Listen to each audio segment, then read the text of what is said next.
Hermanos, a través de los años, en toda la historia de la humanidad, tanto estudios de creyentes como de instituciones no cristianas han demostrado que el grupo que ha sido más perseguido en toda la historia de la humanidad, aún hoy en día, son los cristianos.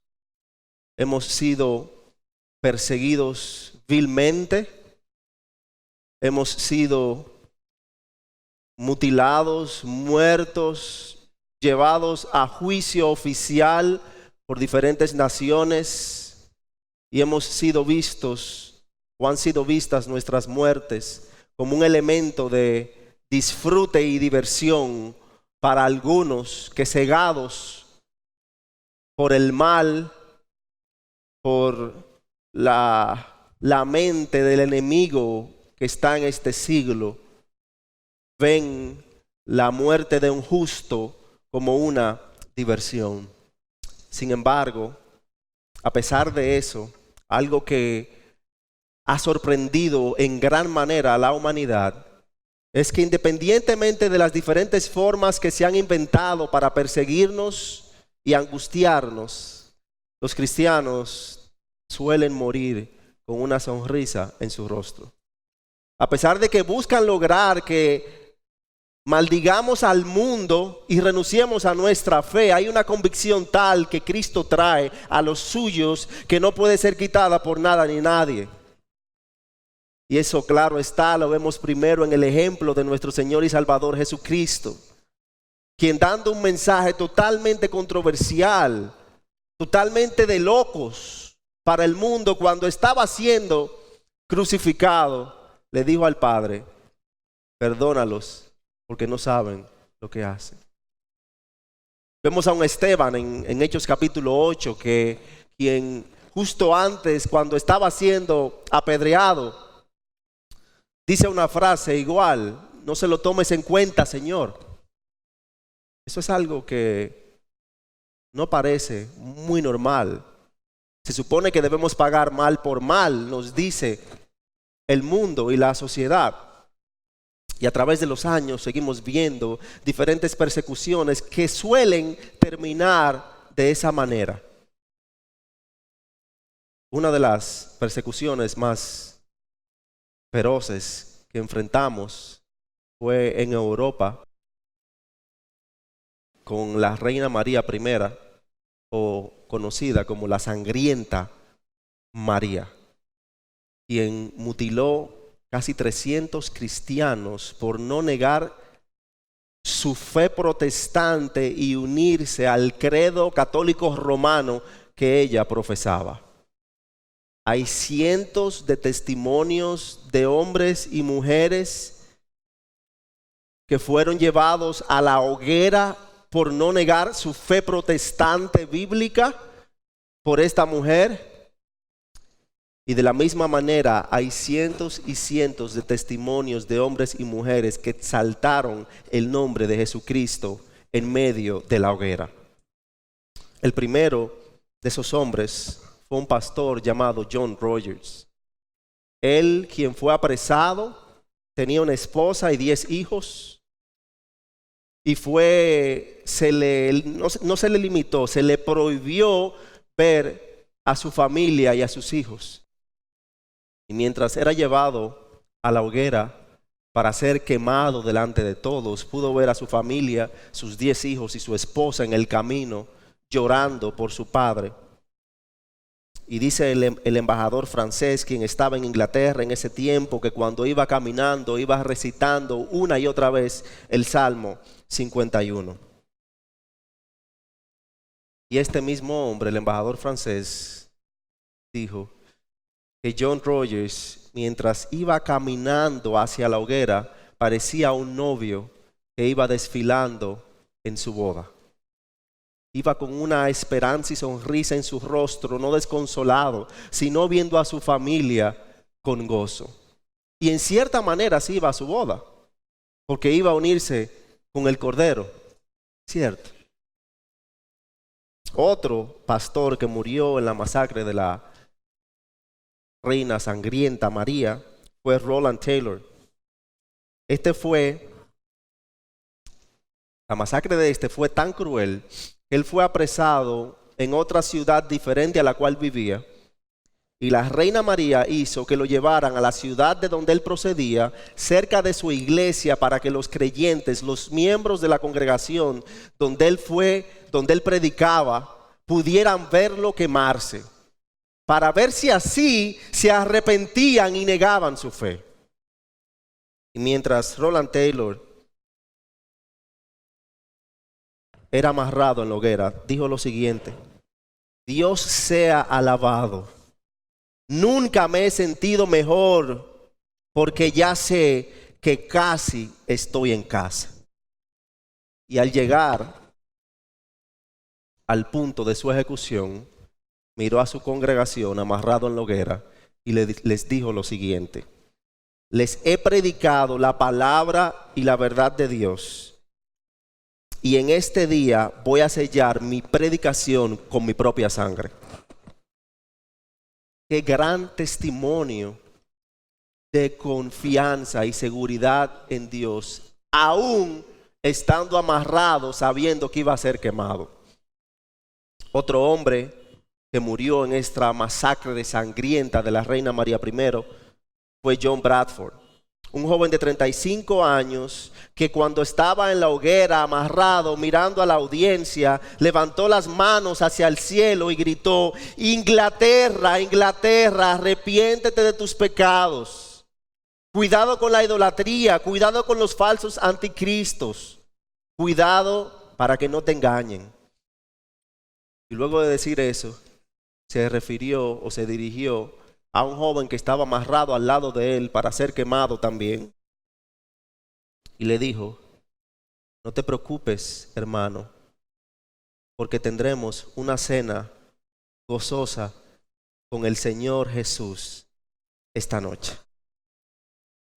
Hermanos, cada una de estas muertes, y podemos seguir citando, fueron más de 300 muertes que ocurrieron en estos años.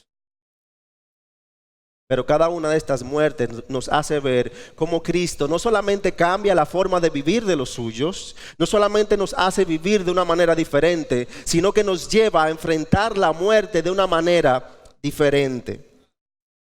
Para los que están en Cristo, hay sentido, hay esperanza, aún en el morir.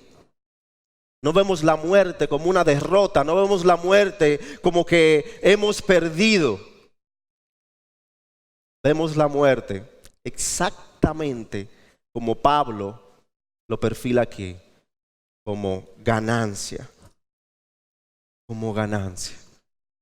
Para Pablo el escenario ya estaba preparado. Él contemplaba la posibilidad de morir. Mientras más tiempo duraba en Roma, encarcelado, más cerca se veía de la muerte misma. Él escribe aquí de la muerte, al compararla con la vida, casi como una opción. Porque ciertamente para él en ese momento lo era. En su apelación ante el César Nerón sentado en el trono, Pablo podía negar su fe y salir ileso, que era tal vez lo que muchos decían. Pero los cargos contra él al cristianismo no ser comprendido eran muy fuertes.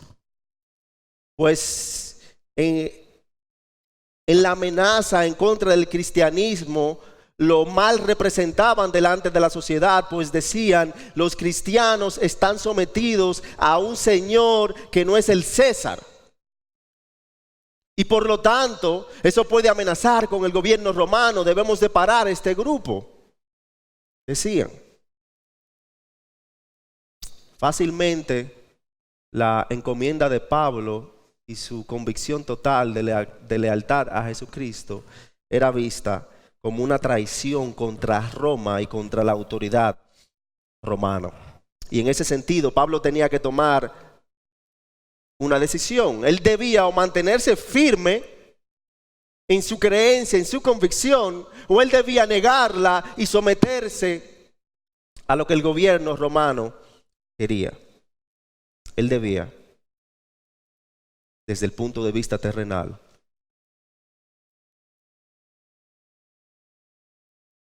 proteger su vida y negar a Cristo, o perderla y seguir a Cristo.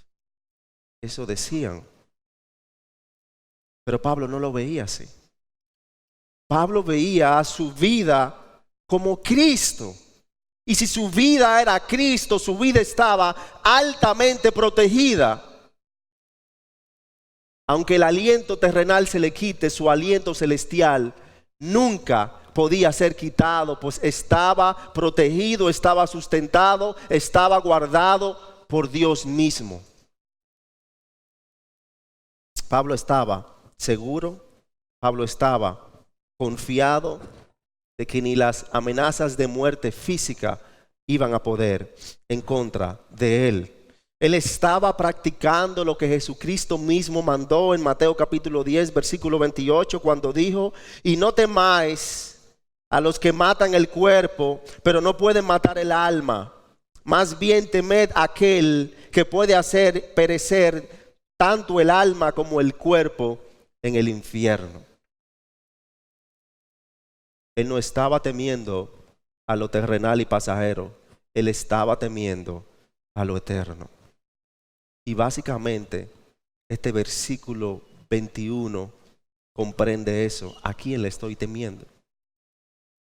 Ese es el contexto, el escenario que tenemos aquí en Filipenses capítulo 1, versículo 21. Y es aquí que Pablo viene y dice: porque para mí el vivir es Cristo. Y luego dice: el morir es ganancia. Y el morir es ganancia tiene un significado enorme, profundo, y tiene muchísimas implicaciones para la fe cristiana. Cuando Pablo dice morir, no está hablando de algo abstracto, no está hablando de algo lejano, no está hablando de algo que él no había experimentado o se le había presentado experimentar. Él está hablando de la muerte física. Utiliza la palabra griega apotenesco, que quiere decir cesar las funciones vitales de un cuerpo. Para Pablo, la muerte había siempre estado presente delante de él. Recuerden que Hechos capítulo 8 nos dice que cuando Esteban es apedreado hasta la muerte, Pablo estaba allí. Pablo había sufrido naufragio. Su bote se había hundido en la mar y había casi muerto. Él había visto creyentes morir delante de él. Y no solamente eso en segunda persona, sino en primera instancia, Pablo estaba enfrentando la muerte misma.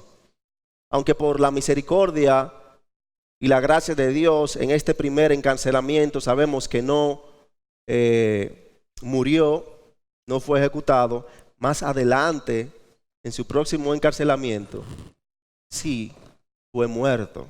O sea que para Pablo la muerte era algo totalmente presente, que estaba ahí.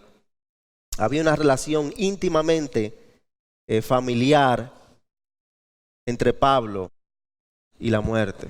Y eso es muy importante que lo tengamos en mente, la realidad de la muerte.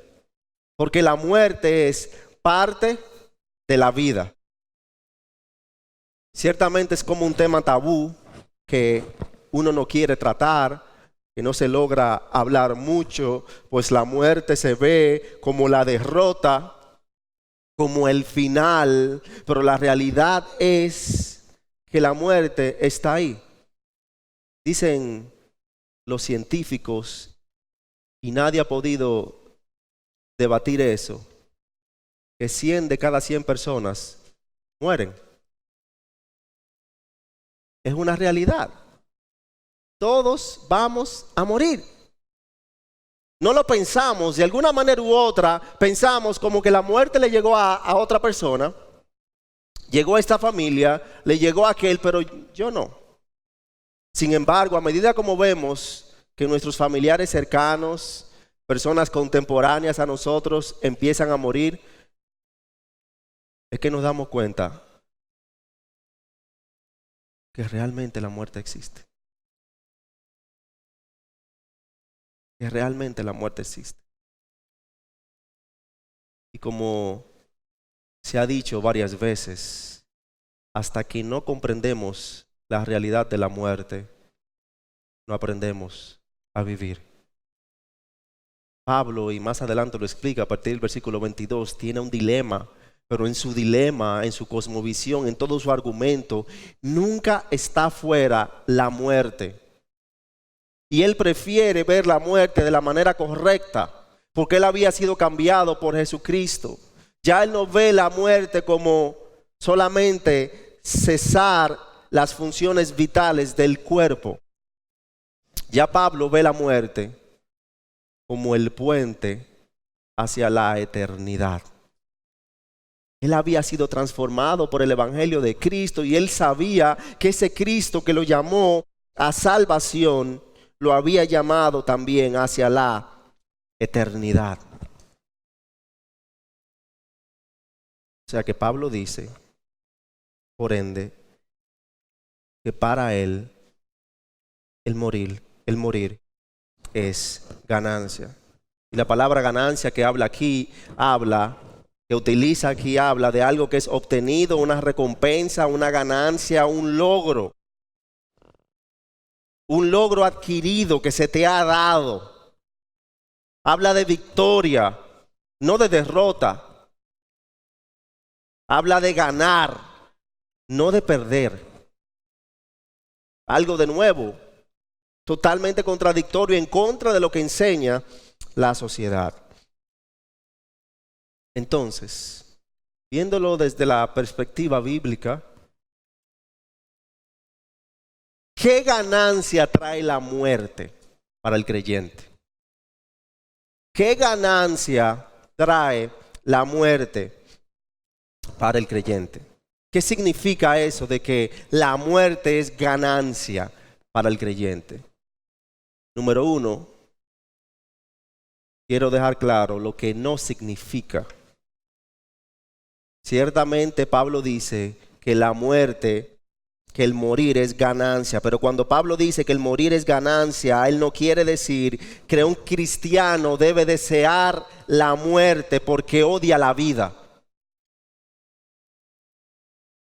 Pablo aquí no está metiendo un debate de que debemos morirnos porque el morir es ganancia y entonces la vida es una pérdida. Recuerden que esto viene como parte del argumento cuando él dice, porque para mí el vivir es Cristo. Y en Cristo hay triunfo, hay victoria, no derrota. Vivir en Cristo es algo que debemos amar, es algo que debemos anhelar. Pablo de ninguna manera odiaba la vida. Por el contrario, estaba lleno de gozo a pesar de sus circunstancias. En el capítulo 1, versículo 18 de Filipenses, él dice, entonces, ¿qué? Que de todas maneras, ya sea fingidamente o en verdad, Cristo es proclamado y en esto me regocijo. Sí, y me regocijaré. Aún en las dificultades, ataques, pruebas, dolores, persecuciones, Pablo se estaba gozando. De hecho, esta misma carta es llamada la carta del gozo cristiano, por las tantas veces que Pablo repite en medio de su circunstancia de estar preso la palabra gozo. El no querer vivir no exalta a Cristo, el no querer vivir no honra a Cristo, el no querer vivir no es estar en Cristo. Los cristianos debemos amar la vida, debemos valorar la vida, debemos buscar vivir plenamente cada día de nuestras vidas, porque es algo que el Señor nos ha entregado, nos ha confiado y nos ha puesto a administrar nuestras propias vidas. Al darnos vida, el Señor sopló en nosotros. O sea, que nos dio de sí mismo para que podamos transitar por este mundo. ¿Haciendo qué? Glorificándole, exaltándole, dándole toda honra a Él. Es por eso que cuando Pablo dice el morir es ganancia, él no está diciendo que él odia la vida o no está mandando a vivir la vida sin propósito alguno. Para él el vivir es Cristo, o sea que él valora la vida, pero también él pone en contraste de que la muerte es una victoria, la muerte es ganancia. Entonces, sabiendo lo que no quiere decir el morir es ganancia, ¿qué entonces, qué implicación hay, qué ganancia trae la muerte para el creyente? Número 1, nos trae la ganancia de que seremos glorificados. Número 1, nos trae la ganancia de que seremos glorificados. Y pueden ver, buscar en sus Biblias la carta del apóstol Pablo a los Corintios, la primera de Corintios capítulo 15.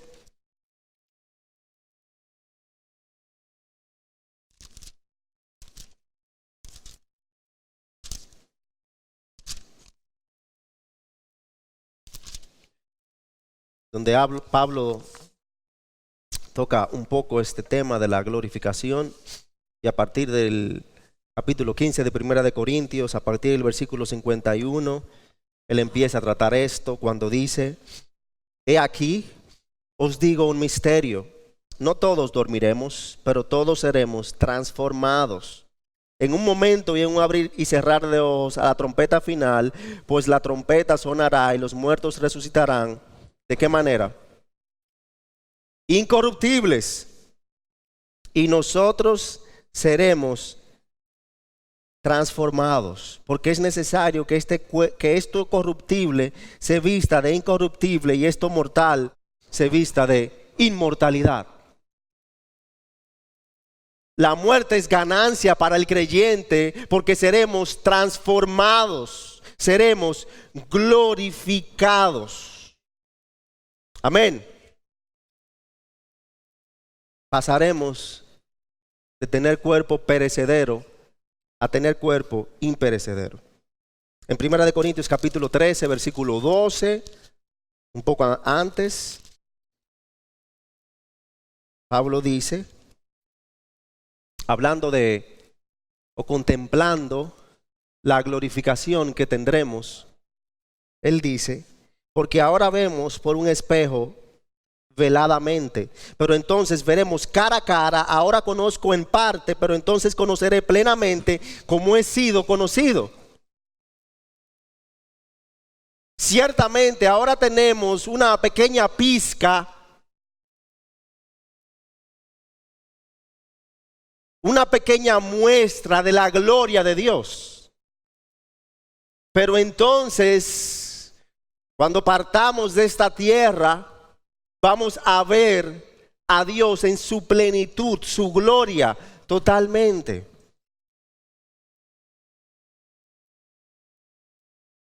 Será algo majestuoso, maravilloso. En Filipenses, y les invito a volver allá, en el capítulo 3, Pablo habla de este mismo acontecimiento. En el capítulo 3, versículo 20 y 21.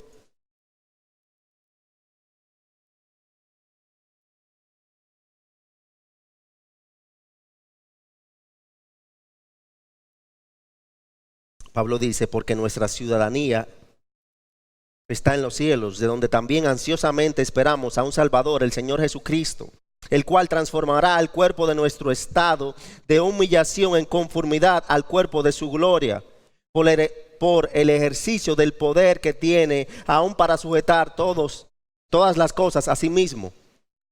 O sea que seremos transformados nuestro cuerpo, no en semejanza a lo que nosotros podamos tener en nuestra mente, que es perfecto, sino que va a ser transformado a la perfección de Jesucristo.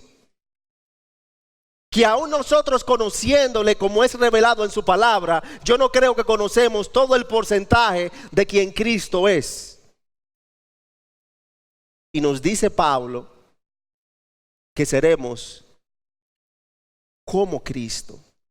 nuestro cuerpo será transformado totalmente a la imagen de nuestro Señor y Salvador Jesucristo. Piensen eso. La semana pasada yo terminé el sermón leyendo en la carta de Pablo a los Colosenses, viendo el perfil que da Pablo de Cristo en Colosenses. Imagínate que esa perfección de Cristo va a ser traspasada plenamente a nosotros. Ahora la tenemos en estado posicional, pero vivimos aquí en la tierra. Nuestros cuerpos son imperfectos, nuestra carne es imperfecta, pecamos, tenemos tentaciones, pero llegará un momento cuando seremos glorificados, no tendremos que lidiar con el pecado ni sus consecuencias. Pasaremos realmente de lo pasajero a lo eterno. Por eso Pablo dice que el morir es ganancia. Número 2, ¿por qué el morir es ganancia? Primero, porque seremos glorificados. Segundo, aunque es un tanto implícito en el primer punto, pero segundo, porque seremos aliviados del dolor de este mundo. La alegría y el gozo de la resurrección la tenemos cuando contemplamos a Jesucristo. Pero a pesar de la esperanza que esa contemplación de Cristo nos trae, cada uno de nosotros tenemos que lidiar con el dolor, con las consecuencias imperfectas de este mundo pecaminoso. Tenemos enfermedades, pasamos dolencias, pasamos maltratos, pasamos grandes dolores. Pero la palabra nos enseña que cuando partamos hacia la gloria celestial ya no será así. Ya los dolores, las aflicciones, todo se irá, porque nuestro cuerpo será perfecto. Todo se irá. Todo dolor será aliviado de nosotros. Una muestra de eso lo vemos en Lucas capítulo 16.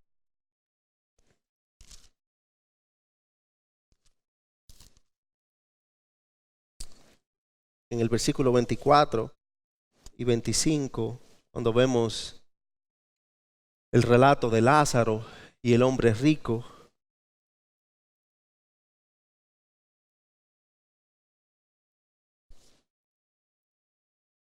Donde el hombre rico, gritando, dijo: Padre Abraham, ten misericordia de mí y envía a Lázaro para que me moje la punta de su dedo en agua y refresque mi lengua, pues estoy en agonía en esta llama. Está hablando que está en el infierno. Tiene una agonía tal que ese Lázaro leproso que él odiaba, que él rechazaba, con el cual él no quería juntarse, él ahora quiere que ese Lázaro moje la punta de su dedo con un poco de agua y se la ponga en la lengua. Pero Abraham le dijo: Hijo, recuerda que durante tu vida recibiste tus bienes, y Lázaro igualmente males, pero ahora él es consolado aquí y tú estás en agonía. O sea que ciertamente tenemos dolores, hay males que nos atacan en esta tierra, tenemos aflicciones. Pero el contemplar la gloria venidera nos hace crecer en confianza de que eso se acabará. Así como Lázaro pasó aflicciones y males en esta tierra y ya estaba en la gloria, sin dolor y sin aflicción, así también nosotros estaremos sin dolor y sin aflicción. Hermano, qué reconfortante es eso. Qué reconfortante es.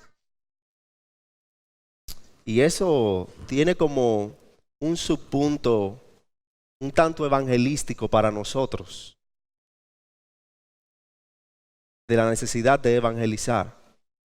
Porque esa respuesta de Abraham al hombre rico nos hace ver que aunque alguien aquí en la tierra se vea que está bien, que está alegre, que todo está bien, necesita a Jesucristo. Necesita a Jesucristo, pues si no va a morir en agonía de esa misma manera. Aquí en la tierra podemos parecer poderosos, que no necesitamos a nada ni nadie, pero llegará un día donde tendremos que dar cuentas delante de Dios. El morir es ganancia, nos hace ver que seremos glorificados. El morir es ganancia, nos hace ver que seremos aliviados del dolor de este mundo. Y el morir en ganancia nos hace ver lo supremo, lo número uno, que estaremos con Cristo. Ese es lo principal que el morir es ganancia nos lleva. Esa es la ganancia que Pablo ve en su morir y en la gloria venidera. Yo sé que nos emociona las calles de oro, el mar de cristal. Yo sé que nos emociona saber que no tendremos que sufrir dolor, que no tendremos ninguna necesidad. Yo sé que nos emociona saber que veremos a nuestros seres que partieron hacia la gloria venidera. Yo sé que eso nos emociona. Pero lo principal que debe emocionar nuestros corazones y nuestras mentes, la principal ganancia que la muerte le trae al cristiano es que estaremos con Cristo. Eso es lo principal. Eso es lo principal. No hay otra cosa. Debemos de llevar nuestras mentes cada día a valorar a Cristo y a entender que el cielo se trata de Cristo, no de mi perfección, no de mi estado pleno, no, de que yo voy a estar con Cristo eternamente. Por eso en el cielo solamente van a estar los cristianos. El que va a estar en el cielo no es el que quiere estar bien sin las consecuencias del infierno. Quien va a estar en el cielo es aquel que haya atesorado por completo a Cristo. Ese encuentro con el Señor y Salvador Jesucristo es perfilado como una boda. Y solamente piensa en esto: cuando un novio se va a casar con su novia, anhela estar casado ¿para qué? Para conocer a su novia, para estar siempre con su novia, para no tener que ir a llevarla después que fueron al cine o a comer algo, para poder estar con ella totalmente.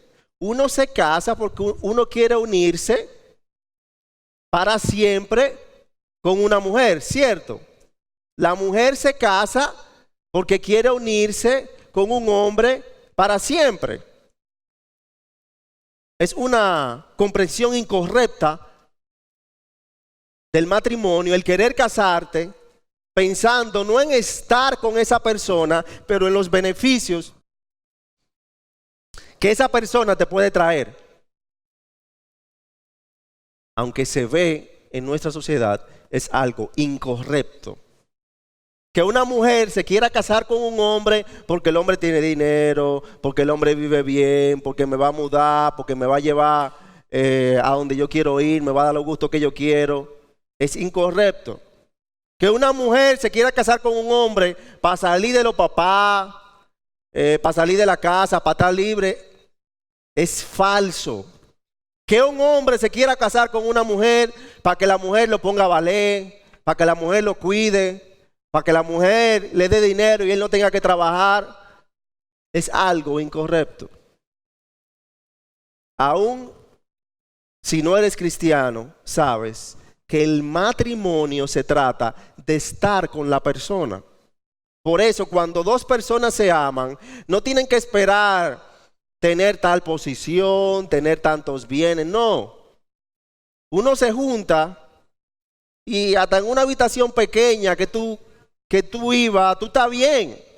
¿Por qué? Porque tú quieres estar con esa persona. Tú lo que quieres estar con esa persona, ya está bueno, vamos a casarnos. Ya yo lo que quiero es estar contigo. Aunque estemos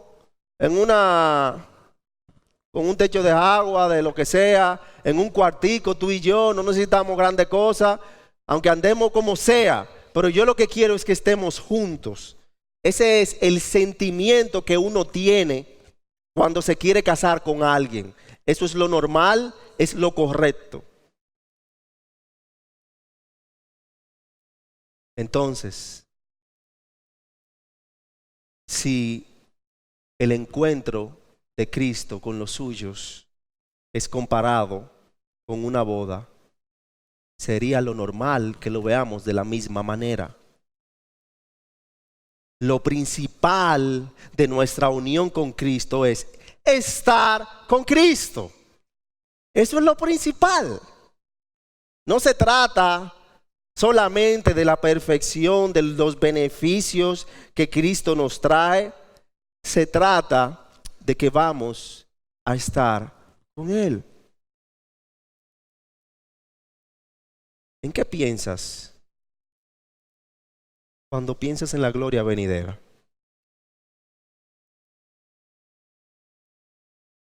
¿Qué llega a tu corazón? ¿Qué calma tu alma?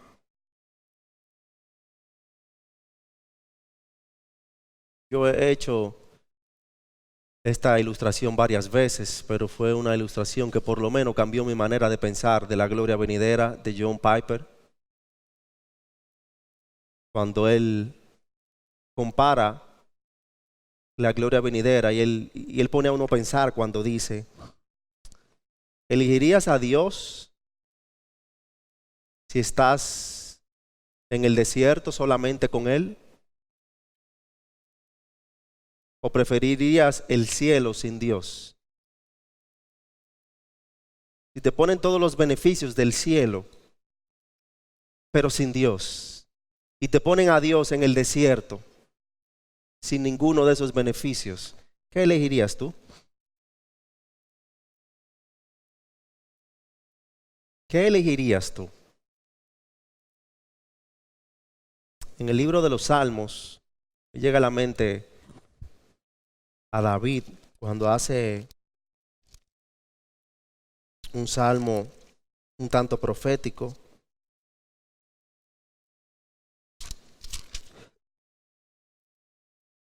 En el Salmo 17, versículo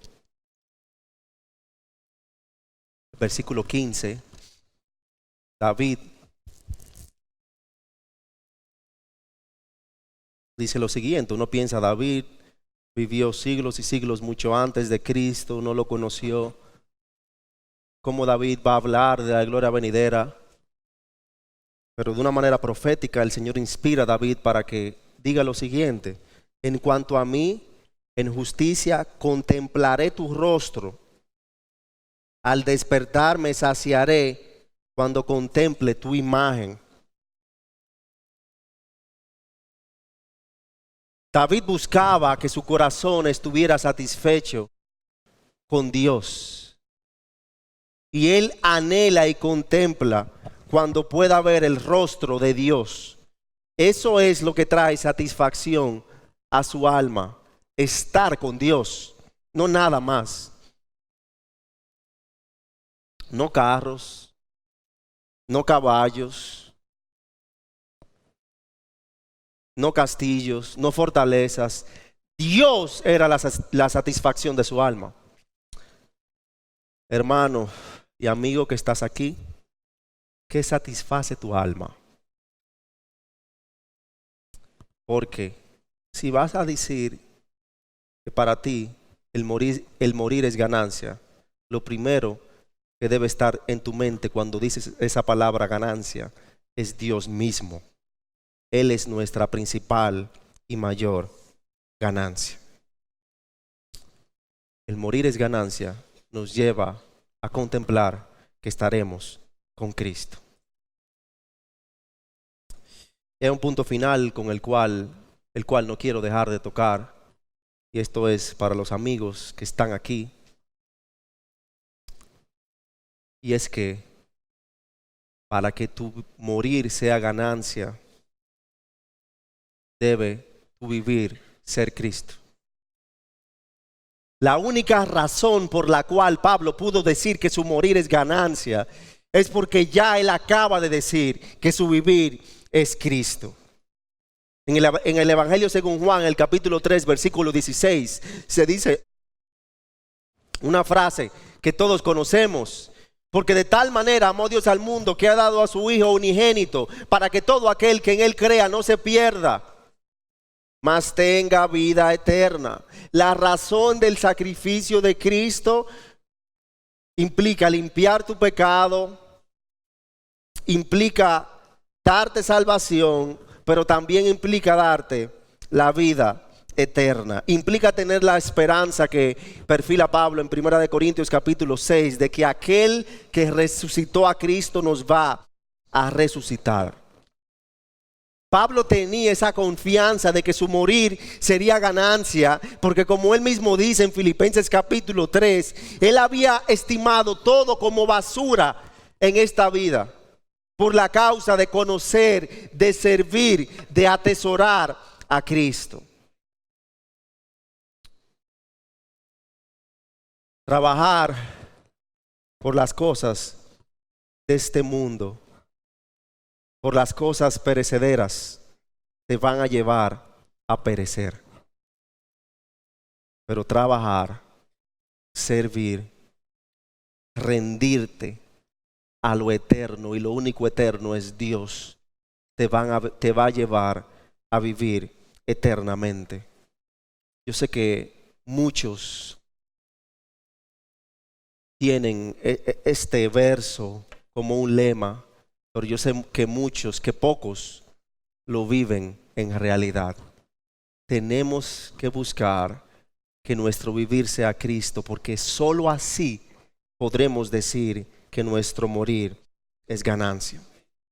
Hay un escritor de himnos muy famoso llamado John Newton, quien escribió sobre un encuentro que tuvo en el funeral de una señora de su iglesia, donde él estaba parado y viene una joven muy rápidamente y le pregunta: señor Newton, yo quiero saber de qué murió esta mujer.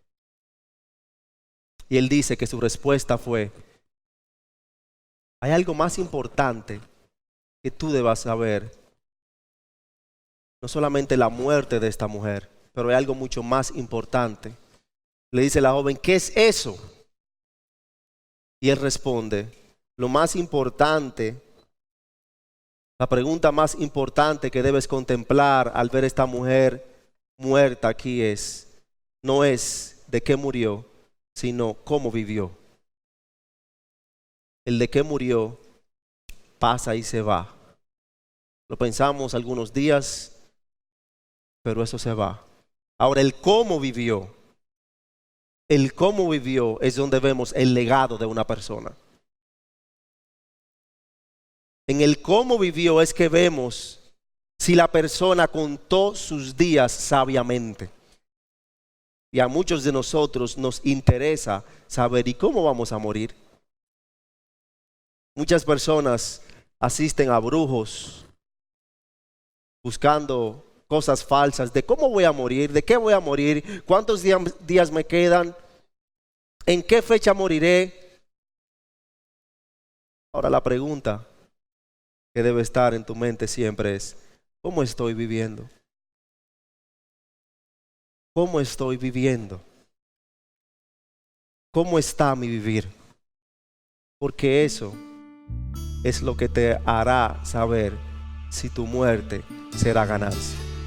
Y es mi oración, hermanos, es mi oración, amigo, que estás aquí, que puedas contar tus días sabiamente y vivir para Cristo, para que cuando mueras puedas irte sabiendo que el Señor te recibe con los brazos abiertos y te dice: ven, ven, siervo fiel. El Señor permita que así sea para cada uno de nosotros.